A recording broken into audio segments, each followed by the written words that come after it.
Back to news. ములకల చెరువు కల్తీ మద్యంలో కేసులో దర్యాప్తు ముమ్మరం చేశారు పోలీసులు. కల్తీ లిక్కర్ నిందితుడు కట్టా సురేంద్ర నాయుడుకు చెందినటువంటి ఒక దానిమ్మ తోటలో పెద్ద లిక్కర్ డంప్ ని గుర్తించారు. పెద్ద మొత్తంలో నకిలీ లిక్కర్ డంప్ ను స్వాధీనం చేసుకున్నారు ఎక్సైజ్ పోలీసులు.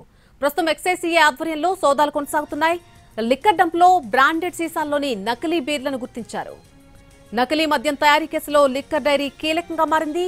నకిలీ మద్యం తయారీ కేంద్రంపై దాడుల సమయంలో ఎక్సైజ్ అధికారుల చేతికి డైరీ దొరికింది. ఇందులో నకిలీ మద్యం కొనుగోలు చేసిన 78 మంది బెల్ట్ షాపుల నిర్వాహకుల పేర్లున్నట్టుగా తెలుస్తోంది.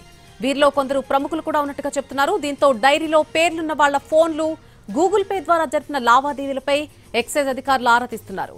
ఇందులో బి కొత్తకోటకు చెందిన మద్యం దుకాణ నిర్వాహకుడు, కురబలకోట మండలంలో మద్యం దుకాణం నిర్వహిస్తున్నటువంటి మరొక మాజీ ప్రజాప్రతినిధి పేర్లు కూడా ఉన్నట్టుగా సమాచారం.